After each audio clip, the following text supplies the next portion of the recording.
तो चलिए आज हम एक ऐसी ट्रू क्राइम और हॉरर स्टोरी पर नजर डालते हैं जो सच में किसी की भी नींद उड़ा सकती है। ये कहानी एक बोर्डिंग स्कूल की है और इसके केंद्र में एक छोटा सा बच्चा है, जॉनथन। इस पूरी घटना ने इस बच्चे के दिमाग पर एक ऐसी छाप छोड़ी है जो शायद ही कभी मिटाई जा सके।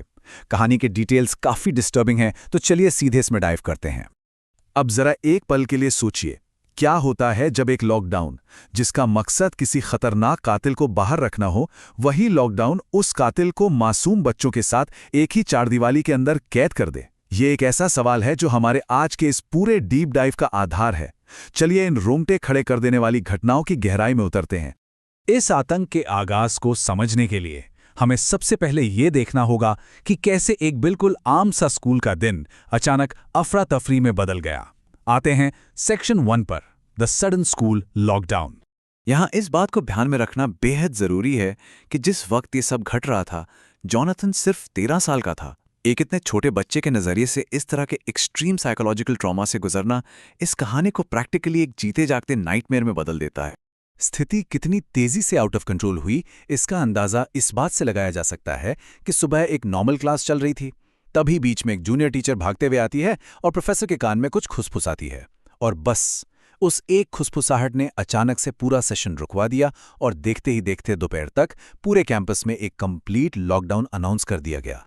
अब बच्चों को ऑफिशियली बस इतना बताया गया था कि पड़ोस की बिल्डिंग में कुछ घटना हुई है, लेकिन जो नियम थे ना, वो एब्सोल्युटली क्लियर और बेहद सख्त थे। किसी को भी हॉस्टल से बाहर निकलने की स्ट्रिक्ट मनाही थी। स्कूल प्रमाइसेस छोड़ने का तो सवाल ही पैदा नहीं होता।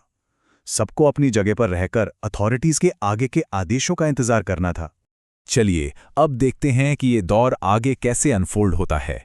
इस अचानक लगाए गए लॉकडाउन के पीछे आखिर क्या खौफनाक सच छिपा था। आते हैं सेक्शन 2 पर, अ सीरियल किलर्स पैटर्न। असल पैनिक तब शुरू हुआ जब स्कूल के ही एक गार्ड ने एक सीनियर स्टूडेंट को ये डर से भर देने वाली सच्चाई बता दी। उसने बताया कि एक डिरेंज्ड यानी बिल्कुल पागल सीरियल किलर ने पड़ोस की बिल्डिंग में लोगों का कत्ल किया है, और सबसे डरावनी बात, वो अभी भी आसपास ही घूम रहा है। जैसे ही ये बात फैली, सेफ्टी का वो झूठा एहसास पूरी तरह टूट गया। कातिल का निशाना पड़ोस की बिल्डिंग के लोग तो थे, लेकिन जो चीज सबसे ज्यादा डिस्टर्बिंग है वो है इस कातिल का तरीका, उसका मोडस ऑपरेंडी। वो अपने हर शिकार का दाहिना हाथ यानी राइट हैंड काटकर अपने साथ ले जाता था। ये डिटेल सच में माइंड ब्लोइंग और डरावनी है। जैसे जैसे रात हुई, पूरे स्कूल पर जो एक सामूहिक डर छाया था, वो जॉनथन के लिए एक बेहद आइसोलेटेड और निजी खौफ में बदल गया। देखते हैं सेक्शन 3, द मिडनाइट स्क्रीम्स। यहाँ एक बेहद अजीब और ईरी डिटेल निकलकर सामने आती है। एक तरफ जहाँ पूरा स्कूल बिल्कुल शांत था, किसी को कोई आवाज नहीं आ रही थी, वहीं दूसरी तरफ बिना किसी एक्सप्लेनेशन के सिर्फ जॉनथन को हॉस्टल के बैकयार्ड से किसी आदमी के जोर जोर से दर्द से चीखने की आवाजें आ रही थीं। नाइट आफ्टर नाइट सिर्फ और सिर्फ उसको। आधी रात को जॉनथन जब इन्वेस्टिगेट करने निकला तो देखिए ये टेरिफाइंग स्थिति कैसे आगे बढ़ी। उसे चीख दोबारा सुनाई दी। उत्सुकता ने डर पर काबू पा लिया और वो हिम्मत करके हॉस्टल के बैकयार्ड में गया। वहां उसे घास पर ताज़ा लाल खून मिला और फाइनली उन निशानों का पीछा करते हुए उसने गार्ड क्वार्टर्स के पास एक बड़ी सी बोरी देखी जिसमें से खून टपक रहा था। और यहां से हम इस कहानी के एब्सोल्यूट क्लाइमैक्स पर पहुंचते हैं, एक ऐसा पल जो लिटरली शुद्ध प्योर हॉरर से भरा है। Section 4, the bag of hands. तो सबसे क्रूशल पॉइंट ये है कि जैसे ही जॉनथन ने वहां से मुड़कर हॉस्टल वार्डन को बुलाने का फैसला किया, ठीक उसी वक्त उस बोरे में से हलचल और आवाज आई। ये वो पल था जब एक ग्रिम डिस्कवरी किसी जीते जागते बुरे सपने में तब्दील हो गई। वहां का नजारा इतना विसरल था कि किसी की भी रूह कांप जाए। जॉनथन ने देखा कि एक कटा हुआ हाथ उस खून से लथपथ बोरी से बाहर निकला और जमीन पर ठीक उसकी तरफ रेंगने लगा। जॉनथन चीखते हुए वहां से भागा। उसके दिमाग में बस ये डर था कि सारे कटे हुए हाथ रेंगते हुए उसके पीछे भाग रहे हैं।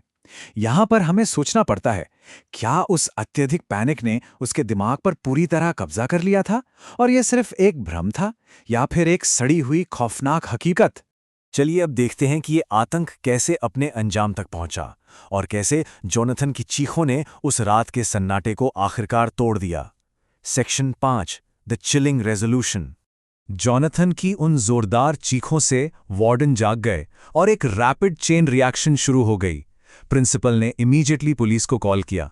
रात ही रात में सभी बच्चों को एक बड़े से हॉल में सेफली लॉक कर दिया गया और पुलिस ने आकर पूरे कैंपस की छानबीन शुरू कर दी।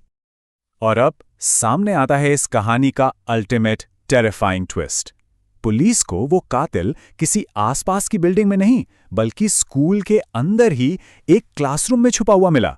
यानी उस लॉकडाउन ने खतरे को बाहर नहीं रखा था, बल्कि अनजाने में एक मॉन्स्टर को बच्चों के साथ उसी बिल्डिंग के अंदर बंद कर दिया था। यहां ये डिफरेंशिएट करना जरूरी है। भले ही वो रेंगते हुए हाथों का पीछा करना जोनाथन के पैनिक से पैदा हुआ एक इल्यूजन हो सकता है, लेकिन वो जो बोरी थी ना, और उसके अंदर भरे हुए वो खून से सने कटे हुए दाहिने हाथ, वो एब्सोल्युटली रियल थे। पुलिस ने एग्जैक्टली उस सैक को ठीक उसी हालत में वहां से बरामद किया था। इस घटना के बाद स्कूल का रूटीन तो धीरे धीरे फिर से नॉर्मल हो गया, लेकिन एक डीप ट्रॉमा कभी पूरी तरह खत्म नहीं होता। आज तक इतने सालों बाद भी जोनाथन को अपने सपनों में बार बार वही कटा हुआ हाथ रेंगते हुए अपनी तरफ बढ़ता हुआ दिखता है। ये हॉन्टिंग सच्चाई हमें आखिर में एक गहरे सोच में डाल देती है। दीवारों और लॉक दरवाजों की सुरक्षा पर हम आखिर कितना भरोसा कर सकते हैं? एक लॉकडाउन किसी को कितना सेफ रख सकता है जब मौत का असली खतरा पहले से ही उनके बिल्कुल साथ उसी चारदीवारी के अंदर ट्रैप्ड हो?